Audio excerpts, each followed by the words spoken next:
देखिए दोस्तों, ऑप्शन आपके सामने स्क्रीन पे दिख रहे हैं आपको। सिंपल सी बात है, स्क्रीन पे आपके सामने है, तो इनको समझना है। सवाल को समझो, सवाल क्या कह रहा है? इनहाइलेशनल, कॉमनली यूज्ड इन एनेस्थीसिया। इनहाइलेशनल की बात कर रहा है, तो ऑप्शन ए की।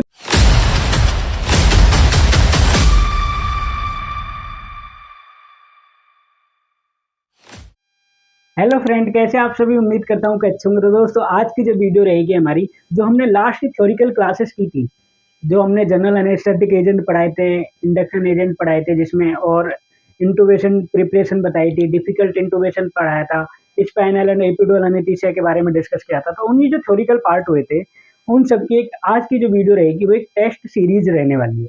टेस्ट सीरीज मतलब कि कुछ एमसीक्यू मैंने लेकर आया हूँ इसमें, क्योंकि जो हमने थ्योरिकल पार्ट पढ़ा है उसकी एक रिवीजन और एक प्रैक्टिस हो जाए, वही पर्पज रहेगा आज की वीडियो का। जो कॉन्सेप्ट है वो ये है कि जो एमसीक्यू रहेंगे, जो प्रीवियस थ्योरिकल पार्ट हमने डिस्कस किया है, उन सब का एक टेस्ट सीरीज रहेगी आपके लिए।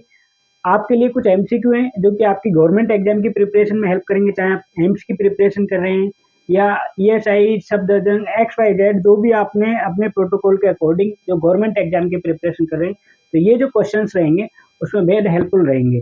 दोस्तों, स्टार्ट करते हैं, आपका ज़्यादा समय नहीं लेंगे। वीडियो के कुछ जो क्वेश्चंस हैं उनको लेके मैं आता हूँ। चलिए शुरू करते हैं, पहले सवाल की तरफ चलते हैं। जो क्वेश्चन नंबर 1 कह रहा है, वो कह रहा है विच of the following is an inhalational anaesthetic commonly used in anaesthesia. सवाल का पर्पस समझे आप? सवाल क्या कह रहा है? सवाल कह रहा है विच of the following is an inhalational anaesthetic commonly used in anaesthesia. तो सवाल अगर हिंदी में बात करूं तो सवाल कह रहा है कि निम्नलिखित में से कौन सा inhalation anaesthetic commonly use in anaesthesia, anaesthesia में कॉमनली यूज होता है, वो कौन सा है? तो कुछ ऑप्शंस दिए हैं, ऑप्शन की तरफ मैं चलता हूँ। ऑप्शन है पहला प्रोपोफोल, ऑप्शन बी है फेंटानिल, और ऑप्शन सी है सीवोफ्लोरिन, और ऑप्शन डी है प्रोकोरोनिल। देखिए दोस्तों, ऑप्शन आपके सामने स्क्रीन पे दिख रहे हैं आपको। सिंपल सी बात है, स्क्रीन पे आपके सामने है, तो इनको समझना है। सवाल को समझो, सवाल क्या कह रहा है? इनहाइलेशनल, कॉमनली यूज इन एनेस्थीसिया। इनहाइलेशनल की बात कर रहा है, तो ऑप्शन ए की बात करें हम। ऑप्शन ए क्या है? प्रोपोल। प्रोपोल को हमने पिछली जो हमने प्रीवियस हम जो हमारी थ्योरिकल क्लासेस हुई थी उसमें हमने अच्छे से पढ़ा था कि इंडक्शन एजेंट है। इंडक्शन एजेंट हो गया तो ये होने वाला नहीं है। फेंटानिल क्या है? ओपोइड एनाल्जेसिक है, ये भी नहीं होगा। सीवोफ्लोरिन, सीवोफ्लोरिन हुआ। सीवोफ्लोरिन क्या है? वोलेटाइल एनेस्थेटिक एजेंट है। तो इनहेलेशनल की बात कर रहे थे, गैस की बात कर रहे थे, मतलब जो इनहेल करके दी जाती है, तो सिवोफ्लोरिन है वो। रोकुरिनियम क्या है? रोकुरिनियम तो आप जानते हैं मसल रिलैक्सेंट है। तो इसमें जो राइट आंसर होगा वो होगा ऑप्शन सी, सिवोफ्लोरिन। क्लियर? आगे बढ़ते हैं अगले सवाल की तरफ। What is the purpose of an endotracheal tube during anaesthesia. तो इसमें सवाल जो है ये भी सिंपल सा है और आसान सा है। देखो, ज्यादा डिफिकल्ट सवाल नहीं है, सवाल आसान से हैं, जो आपके एग्जाम की प्रिपरेशन के हिसाब से भी हेल्पफुल रहेंगे और आपकी बेसिक नॉलेज को भी गेन करेंगे। ये सवाल उस पर्पज से है। तो सवाल ज्यादा टफ भी नहीं कहूंगा मैं, और ज्यादा सिंपल भी नहीं कहूंगा कि कोई सोचे कि खिचड़ी है कि आप एक साथ। सवाल पढ़ने में, ऑप्शन समझने में ठीक है आपको आसान लग सकता है, लेकिन उन सब के बारे में, ऑप्शंस के बारे में बात करेंगे, वो इम्पोर्टेंट रहती है। जो कि जो सही है, जो सही है वो तो सही है, ठीक है, लेकिन जो नहीं सही है वो क्यों नहीं है, वो भी हम डिस्कस करेंगे। तो सवाल को दोबारा पढ़ लेते हैं। What is the purpose of endotracheal tube during anaesthesia, यानी कि एंडोट्रेकल ट्यूब का पर्पज क्या है अनेस्थीसिया में? सवाल सिंपल सा ये है। ऑप्शन की बात करें, option A administer intravenous medication, option A administer intravenous medication, या फिर ऑप्शन बी है मेजर आर्टियल ब्लड प्रेशर, या फिर ऑप्शन सी है प्रोवाइड ए सिक्योर एयरवे, और ऑप्शन डी है मॉनिटर ऑक्सीजन सैचुरेशन। ऑप्शन समझे? ऑप्शन पढ़ने में ही आपको आंसर समझ आ गया होगा, क्योंकि एंडोटेकल ट्यूब की बात हो रही है, तो इसमें ऑप्शन राइट जो रहेगा हमारा वो रहेगा option C, provide a secure airway. Endotracheal tube क्या है? वेंटिलेट जब पेशेंट को करते हैं तो ट्रेकिया में एंडोटेकल ट्यूब को डालते हैं, इंसर्ट करते हैं, तो इससे क्या पेशेंट का एयरवे सिक्योर कर रहे हैं ना। और ऑप्शन ए की क्या बात करें, option C is the right answer. लेकिन हम बाकी के ऑप्शंस की बात करें, ऑप्शन ए कह रहा है एडमिनिस्टर इंट्रावेनस मेडिकेशन। भाई, ईटी ट्यूब से हम इंट्रावेनस मेडिकेशन थोड़ी देते हैं, तो ये गलत हो जाएगा। ऑप्शन बी क्या है? Major arterial blood pressure. Blood pressure थोड़ी ना ईटी ट्यूब चेक करती है, तो ये भी गलत हो जाएगा। ऑप्शन डी क्या है? Monitor oxygen saturation. भाई, वो भी नहीं चेक करती है, ये करती है हमारी प्रोवाइड ए सिक्योर एयरवे। तो option C is the right answer. इसलिए मैं कह रहा हूँ बाकी के जो ऑप्शन है उनके बारे में बात करते चलेंगे, उनको समझते चलेंगे। ठीक है, अगले सवाल की तरफ चलते हैं। What does the pulse oximeter measure during anaesthesia. काफी बार सुना होगा ये सवाल आपने, क्योंकि सवाल सिंपल सा है, लेकिन हमने जो लास्ट थ्योरिकल पार्ट डिस्कस किया था उनसे जुड़े हुए सवाल हैं। तो सवाल कह रहा है what does the pulse oximeter measure during anaesthesia. तो पल्स ऑक्सीमीटर का एनेस्थीसिया में क्या मेजर करता है पल्स ऑक्सीमीटर? तो ऑप्शन ए की बात करें हार्ट रेट मेजर करता है क्या पल्स ऑक्सीमीटर, या फिर ऑप्शन बी की बात करें ब्लड प्रेशर को मेजर करता है क्या, या फिर ऑप्शन सी की बात करें ऑक्सीजन सैचुरेशन को मेजर करता है, या फिर ऑप्शन डी की बात करें CO2 टाइडल को, CO2 के लेवल को चेक करता है, जो मेजर करता है। तो इसमें दोस्तों देखो ना, हार्ट रेट को चेक करता है, ब्लड प्रेशर को नहीं। Option C is the right answer, oxygen saturation. Heart rate, oxygen saturation, saturation पता है ना आपको, जो चलती थी कोविड के टाइम में तो बड़ा ड्रामा रहता था ना ऑक्सीजन सैचुरेशन, भैया 95 के नीचे जाएगी तो ऑक्सीजन लगानी ही लगानी है। तो कैसे पता लगता था वो, जब एसपी पल्स ऑक्सीमीटर जब लगाते थे, SpO2 प्रोब जिसे बोलते हैं, या पल्स ऑक्सीमीटर जब लगाते तभी तो हमें ऑक्सीजन का लेवल पता लगता था। तो ये वही है। तो क्या करता है ये करता है ऑक्सीजन सैचुरेशन को मेजर करता है। तो option C is the right answer. चले अगले सवाल की तरफ। अगला सवाल है what is the purpose of a laryngeal mask airway. Laryngeal mask airway, जिसको आप शॉर्ट में LMA के नाम से भी समझते हैं और जानते हैं। LMA का पर्पज पूछ रहा सवाल हमसे। तो ऑप्शन की बात करूं, ए है deliver oxygen to the gastric, या फिर ऑप्शन बी है monitor end tidal carbon dioxide, या फिर ऑप्शन सी है prevent aspiration of stomach content. Option भी तो अजीब है। ऑप्शन डी है secure the airway during surgery. Secure the airway during surgery. LMA क्या होता है? LMA के बारे में हमने जब अपनी थ्योरिकल पार्ट को डिस्कस किया था, या फिर अभी मैंने रिसेंटली जो वीडियो डाली थी अभी, जिसमें जो प्रैक्टिकल पार्ट से रिलेटेड है, जिसमें मैंने कुछ इक्विपमेंट जो ट्यूब्स एंड कैथेटर्स के बारे में बात की थी, उस वीडियो में मैंने बताया था LMA के बारे में। LMA क्या होती है? लेरिंगल मास्क एयरवे। इसका पर्पज क्या होता है, किसको हम कब यूज करते हैं दोस्तों? इसको यूज करते हैं कई बार क्या होता है कि डिफिकल्ट इंटूबेशन हो गया है बाई चांस, जो कि अनप्लान्ड है। तो डिफिकल्ट इंटूबेशन होगा, 82 जा नहीं रही है, तो उस कंडीशन में भी हम LMA को डाल देते हैं, LMA इंसर्ट कर देते हैं यहाँ पे ग्लोटिस के पास, एपिग्लोटिस के पास, ऊपर जाकर वो फिक्स हो जाती है। तो उसे पेशेंट को ऑक्सीजनेट कर सकते हैं, वेंटिलेट कर सकते हैं, तो सर्जरी करा सकते हैं। एक वो होती है कंडीशन, और एक दूसरी कंडीशन होती है कि शॉर्ट टर्म अगर सर्जरी है 1 आवर्स की, 2 आवर्स की, तो उस कंडीशन में भी LMA का इस्तेमाल कर लेते हैं। तो अभी जो मैंने बात बताई, इसी से आपको आंसर भी क्लियर हो गया होगा। तो दोस्तों इसका जो आंसर रहेगा, देखो बाकी सब मिले जुले से ऑप्शन हैं। Deliver oxygen to the gastric, gastric को हटा के अगर हम लंग्स कर देते, ब्रोंकस कर देते तब भी ठीक रहता। लेकिन monitor end tidal carbon dioxide उसमें मॉनिटरिंग में भी आती है। लेकिन जो सबसे ज्यादा 100% सही आंसर रहेगा इन ऑप्शंस के अकॉर्डिंग, तो वो ऑप्शन डी रहेगा, secure the airway during surgery. Simple. आगे बढ़ते हैं। अगला सवाल है which drug is commonly use to reverse the effect of opioid. Opioid के इफेक्ट को रिवर्स करने के लिए कौन सी ड्रग इस्तेमाल की जाती है? सवाल ये पूछ रहा है, सिंपल सा है, ठीक है, ज्यादा टफ नहीं है। आपने काफी बार पढ़े होंगे, काफी बार देखे होंगे। तो ऑप्शन की तरफ चलते हैं। ऑप्शन ए न्यूस्ट्रेजिमिन, ऑप्शन बी है फ्लूमाजेनिन, और ऑप्शन सी है नेलेक्सोन, और ऑप्शन डी है सुगामाडेक्स। सुगामाडेक्स ऑप्शन ये है डी। अब हम बात करते हैं इनके बाकी सारे ऑप्शंस की बात कर लेते हैं कि किसका काम क्या है, और राइट की भी बात करेंगे। तो ऑप्शन ए क्या है?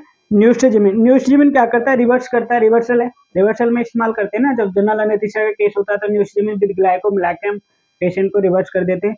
तो न्यूस्ट्रेजिमिन किसको रिवर्स करता है? वो करता है मसल्स रिलैक्सेंट के इफेक्ट को। मसल्स रिलैक्सेंट जो हम देते हैं, रोकोरिन, मेट्राकोरिन, बेकोरिन, उसके इफेक्ट को कम करता है। तो वहां पे क्या है? न्यूस्ट्रेजिमिन वहां पे आएगा मसल्स रिलैक्सेंट में। लेकिन ये पूछ किसका रहा है? ओपोइड का पूछ रहा है। तो ऑप्शन बी की तरफ चले, तो ये पहला गलत हो जाएगा, ओपोइड का पूछ रहा है। तो ऑप्शन बी की तरफ चले, फ्लूमाजेनिल। फ्लूमाजेनिल क्या है? फ्लूमाजेनिल एक एंटीडोट है, किसका? बेंजोडाइजापाइनिक जो ड्रग होती है उनका एंटीडोट में आता है फ्लूमाजेनिल। तो ये भी गलत हो जाएगा, सिंपल है।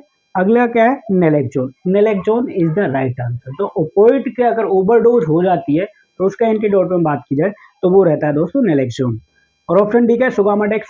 सुगामाडेक्स को हम ऐसे समझ सकते हैं कि ऑल रिवर्सल, मतलब कुछ भी है तो सुगामाडेक्स दे दो, ऐसा अभी तक चल रहा है, तो वो रिवर्स कर देता है। लेकिन अगर पर्टिकुलर एक चीज के बारे में बात की जाए, ओपोइड के बारे में बात की जाए, तो दोस्तों वो रहेगा नेलेक्सोन, आपका राइट आंसर। ठीक है, option C is the right answer. चलें अगले सवाल की तरफ। अगला सवाल है what is the purpose of a vaporiser in anaesthesia machine. Vaporiser का पर्पज क्या है एनेस्थीसिया मशीन में? सवाल ये पूछ रहा है, हिंदी में बात करें तो सिंपल। ऑप्शन पढ़ देते हैं।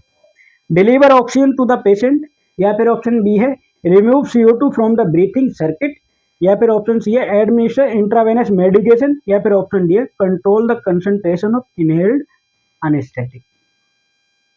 अब समझते हैं सवाल को दोबारा से एक बार। सवाल क्या करें, what is the purpose of a vaporiser in anaesthesia. जो वेपोराइजर लगे होते हैं ना एनेस्थीसिया मशीन में, वेपोराइजर आपने देखे ना एनेस्थीसिया वर्क स्टेशन के अंदर वेपोराइजर लगे होते हैं।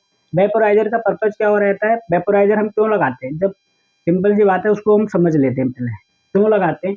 उसे हम अनेस्थेटिक वोलेटाइल एजेंट देते हैं, इनहेलेशन एजेंट जो हमारे होते हैं कौन कौन से होते हैं, सिवोफ्लोरिन होता है, आइसोफ्लोरिन होता है, डेस्फ्लोरिन होता है और हेलोथेन होता है। ये चार जो कॉमनली यूज किए जाते हैं ये रहते हैं। तो इनका काम क्या रहता है, control the concentration of inhaled anaesthetic. जो वेपोराइजर क्या है, वेपोराइजर के ऊपर नोब होती है, उससे कम ज्यादा कर सकते हैं, कंट्रोल कर सकते हैं ना। वेपोराइजर इस तरीके से आप इमेज में भी देख लो, वेपोराइजर देख लोगे ना, तो इसके ऊपर एक ऐसा रोल रहता है तो उससे कंट्रोल कर लेते हैं हम। तो वही option D is the right answer होगा, control the concentration of inhaled anaesthetics. Simple right answer समझ आया। चलें अगले सवाल की तरफ। अगला सवाल है, what is the primary function of breathing circuit in anaesthesia. Primary function पूछ रहा है किसका, ब्रीथिंग सर्किट का अनेस्थीसिया में। ऑप्शन पढ़ लेते हैं, administer oxygen to the patient, patient को ऑक्सीजन डिलीवर करना, या फिर remove carbon dioxide from the patient, carbon dioxide को रिमूव करना पेशेंट के अंदर से, या फिर option C control the depth of anaesthesia, anaesthesia की डेप्थ को कंट्रोल करता है क्या, या फिर ऑप्शन डी है deliver volatile anaesthetic agent. Deliver volatile anaesthetic agent किससे देते हैं, वेपोराइजर से देते हैं। तो इसमें आपका ये जो ब्रीथिंग सर्किट है तो ये तो गलत हो जाएगा। तो इसमें दोस्तों आपका ब्रीथिंग सर्किट क्या मतलब सांस देने वाली जो सर्किट होते हैं, जैसे कि क्लोज सर्किट हो सकता है, सेमी क्लोज सर्किट होता है, बैंड सर्किट हो सकता है, इस तरीके के जो सर्किट होते हैं तो क्या करता है वो administer oxygen to the patient. तो option A is the right answer रहेगा इसका, administer oxygen to the patient, patient को ऑक्सीजन डिलीवर करता है ब्रीथिंग सर्किट। सिंपल है, आंसर समझ आया। चलते हैं आगे की तरफ। अगला सवाल है, what is the purpose of A capnography during anaesthesia. देखो सवाल छोटे छोटे से हैं और आंसर भी बहुत ही आसान से हैं, आप लोग पढ़ते ही दे देंगे। और मैं उम्मीद करूंगा दोस्तों कि आप ना कमेंट बॉक्स में जरूर आंसर दें, और वीडियो अगर आपको अच्छी लग रही है तो वीडियो को शेयर कर दें दोस्तों, क्योंकि ये मेरा नहीं हम सबका चैनल है। तो चैनल को बढ़ाएंगे और बढ़ाते रहेंगे और आप और हम मिलकर मेहनत करते रहेंगे। ठीक है दोस्तों, चलते हैं अगले सवाल की तरफ। दोबारा से पढ़ लेता हूँ, पढ़ तो लिया था एक बार, दोबारा से पढ़ लेता हूँ। What is the purpose of A कैप्नोग्राफ during anaesthesia. तो एनेस्थीसिया में कैप्नोग्राफ का पर्पज क्या रहता है ड्यूरिंग एनेस्थीसिया। कैप्नोग्राफ देखते हैं ना, कैप्नोग्राफ मतलब मैं अभी बना के दिखाऊं, इसका मेरे पास मार्कर में लाया नहीं अभी। और कैप्नोग्राफ इस तरीके से आता है ना, जब हम मॉनिटर देखते हैं, वेंटिलेटर मॉनिटर जब देखते हैं, जब पेशेंट को इंड्यूस किया हुआ होता है, जनरल एनेस्थीसिया में होता है, तो वहाँ पर ऐसे एन टाइडल CO2 आता है, इस तरीके से आता है ना कैप्नोग्राफ बना हुआ। तो क्या होता है वो, मेजर ऑप्शन की तरफ चलते हैं, मेजर आर्टियल ब्लड प्रेशर, या फिर option B assess the depth of anaesthesia, या फिर ऑप्शन सी है मॉनिटरिंग ऑक्सीजन सैचुरेशन, या फिर ऑप्शन डी है मॉनिटर एंड टाइडल CO2। जो टाइडल मतलब CO2 का जो टाइडल एंड टाइडल CO2 होता है उसको कैप्नोग्राफ मॉनिटर करता है, जो कैप्नोग्राफ ऐसे करके मॉनिटरिंग में आता है। सिंपल है, option D is the right answer, monitor end tidal CO2। Simple. चलें अगले सवाल की तरफ। थोड़ी सी कोशिश आप भी करो, क्योंकि ये ज़्यादा टफ वाले सवाल नहीं है, मैं आपको बोलूँ तो ये ज़्यादा टफ नहीं है। DSSB के लेवल के मैं कह सकता हूँ और नहीं भी कह सकता, क्योंकि सवाल सवाल होते हैं, क्या पता वो ऐसे सवाल भी डाल दें, कुछ सवाल जो आपके लिए बहुत हेल्पफुल रहे, या फिर थोड़े से अप लेवल के भी हो सकते हैं। तो सवाल पूरे देखना, लास्ट तक वीडियो को देखना बिना स्किप किए हुए। अगले सवाल की तरफ चलते हैं, which medication is commonly use for pre operative anxiety and sedation. सवाल को पढ़ो समझो दोबारा से। Which medication is commonly use for pre operative anxiety and sedation. ऐसी कौन सी दवाई जो प्री मेडिकेशन में एंजाइटी, कौन सी दवाई है वो हमसे पूछ रहा है सवाल। तो ऑप्शन है फेंटानिल, ऑप्शन बी है प्रोपोल, ऑप्शन सी है डायजापाम, ऑप्शन डी है सक्सिनाकोलिन। तब बात कर लेते हैं वही सारे ऑप्शंस के बारे में सिंपल और आसान तरीके से। तो पहला ऑप्शन क्या है दोस्तों, फेंटानिल। फेंटानिल क्या है आपका, मैं पहले डिस्कस किया हूँ, ओपियोइड एनाल्जेसिक है। तो वो क्या करता है, ऑप्शन बी है, वो तो समझ आ गया, ओपियोइड एनाल्जेसिक है। Option B propofol. प्रोपोल क्या है, इंट्रावेनस अनेस्थेटिक एजेंट है, जिसको इंडक्शन एजेंट के नाम से जानते हैं। और कैसे जानते हैं हम इसको, ये है नॉन बारबिचुरेट ड्रग्स, जैसे कि बारबिचुरेट और नॉन बारबिचुरेट होती हैं। नॉन बारबिचुरेट कौन सी होती है, हमारी थाइपेंटोन होती है। नॉन बारबिचुरेट में कौन सी होती है, प्रोपोल, केटामाइन, एटोमिडेट, ये होती हैं। सिंपल। तो ये क्या है आपका, इंडक्शन एजेंट है, नहीं होगा। डायजापाम, डायजापाम इज द राइट आंसर। डायजापाम आपका एंजाइटी और सेडेशन को कम करने के लिए पहले देते हैं प्री मेडिकेशन में। जैसे कि medication commonly use for pre operative, pre operative में जब मेडिकेशन देते हैं तो डायजापाम का इस्तेमाल ज़्यादा किया जाता है। सिंपल, आगे बढ़े। Local anaesthetic can block almost every nerve between the, local anaesthetic can block almost every nerve between the, मतलब लोकल एनेस्थेटिक ब्लॉक कर सकता है almost. Option A peripheral nerve ending, या फिर ऑप्शन बी है सेंट्रल नर्वस सिस्टम, या फिर option C है बोथ ए एंड बी, या फिर ऑप्शन डी है नन ऑफ दीज। तो दोस्तों इसमें both A and B, peripheral nervous nerve ending या फिर सेंट्रल नर्वस सिस्टम, दोनों को ही कर सकता है। तो इसमें बोथ ए एंड बी आएगा राइट आंसर। अगले सवाल की तरफ चलते हैं। The epidural space is located between the, epidural का जो स्पेस है, जो हमने पढ़ा था बोर्ड पर, मैंने वर्टेब्रा बना के भी दिखाई थी, जिसमें हमने स्पाइनल की पोजीशन बताई थी और एपिड्यूरल की पोजीशन बताई थी। ये सवाल उन्हीं में से है। तो मेरे आंसर से पहले आप आंसर दो, मैं वेट कर रहा हूँ आपके आंसर का, क्योंकि मैंने पढ़ाया हुआ है, उसी में से सवाल ये निकालने हैं, क्योंकि हमने जो 4-5 हफ्ते से उसको थ्योरिकल पार्ट को डिस्कस किया था, जो आपके लिए इंपॉर्टेंट रहता है, उसी में से एमसीक्यू है। तो आप आंसर देंगे तो मुझे थोड़ा मोटिवेशन मिलेगा कि हाँ भाई आप लोग भी सपोर्ट पूरे तरीके से कर रहे हैं। वीडियो को शेयर कर दो ज़्यादा से ज़्यादा अपने फ्रेंड सर्कल में। तो पढ़ लेते हैं दोबारा से सवाल को। The epidural space is located between, the epidural space पूछ रहा है, तो कहाँ है? ऑप्शन ए की बात करें एरकेनोड एंड पायामेटर, या फिर ऑप्शन बी की बात करें डोरा एंड एरकेनोमेटर, या फिर ऑप्शन सी की बात करें dura mater and the ligamentum flavum flavum. तो ये option C is the right answer होगा इसका। वैसे डी भी पढ़ लेते हैं, arachnoid mater and the vertebra muscles layer. तो दोस्तों इसमें कौन सा रहेगा आपका right answer? Dura mater and the ligamentum flavum इसका राइट आंसर रहेगा, क्योंकि हमने अच्छे से पढ़ा था, बारीकी से पढ़ा था एक एक चीज को। अगर आपको अभी भी डाउट लग रहा है तो स्पाइनल एंड एपिड्यूरल एनेस्थीसिया के बारे में मैंने एक वीडियो बनाई हुई है थ्योरिकल पार्ट को, आप उसको जाकर के देख सकते हैं, चैनल पे आपको मिल जाएगी। अगले सवाल की तरफ चलते हैं। अगला सवाल है all of the following are absolute contraindication for epidural anaesthesia except, except में बात कर रहा है ये। All of the following are absolute contraindication for epidural analgesia except की बात कर रहा है। तो इनमें से कौन सा कॉन्ट्राइंडिकेशन रहेगा? एक्सेप्ट की बात कर रहा है एब्सोल्यूट की। तो ऑप्शन ए सिस्टेमिक इन्फेक्शन, या फिर ऑप्शन बी एबनॉर्मल हेमोस्टेसिस, या फिर ऑप्शन सी है इंक्रीज इंट्राक्रेनियल प्रेशर, या फिर ऑप्शन डी है हिस्ट्री ऑफ लेमिनेक्टमी 15 ईयर एगो। तो इसमें ऑप्शन डी लेमिनेक्टमी जो वर्टेब्रा पे जो प्रोसीजर होता है वो कहलाती है। तो 15 साल से अगर है तो इसका कॉन्ट्राइंडिकेशन में आएगा। एक्सेप्ट पूछ रहा है, एक्सेप्ट पूछ रहा है ना, तो एक्सेप्ट में आएगा आपका D history of laminectomy 15 year ago. चलते हैं अगले सवाल की तरफ। अगला सवाल है highest analgesic effect is a feature of, highest analgesic effect पूछ रहा है, हाईएस्ट पूछ रहा है थोड़ा सा ना, हाईएस्ट एनाल्जेसिक इफेक्ट पूछ रहा है, effect is a feature of. Options दिए केटामाइन है, थायोपेंटोन है, प्रोपोल है, एटोमिडेट है। देखो ये सारे इंट्रावेनस एनेस्थेटिक एजेंट है, जिनको इंडक्शन एजेंट के नाम से हम समझते हैं। अब इसमें हाईएस्ट एनाल्जेसिक इफेक्ट पूछ रहा है, हाईएस्ट एनाल्जेसिक इफेक्ट की बात की जाए तो वो केटामाइन में ज्यादा रहता है अकॉर्डिंग बाकी के ऑप्शंस के, जैसे कि थायोपेंटोन की बात करें, प्रोपोल की बात करें, या फिर एटोमिडेट की बात करें। तो ketamine is the right answer. चलते हैं अगले सवाल की तरफ। Not an intravenous anaesthetic, not an intravenous anaesthetic, intravenous anaesthetic नहीं है। ऑप्शन ए की बात करें एटोमिडेट, ऑप्शन बी की बात करें थायोपेंटोन, ऑप्शन सी की बात करें केटामाइन, या फिर ऑप्शन डी की बात करें साइक्लोप्रोपेन। देखो सवाल के ऑप्शन बड़े आसान से हैं, मतलब मैं कहूँ तो मलाई मार के हैं, खिचड़ी वाले सवाल हैं आपके लिए।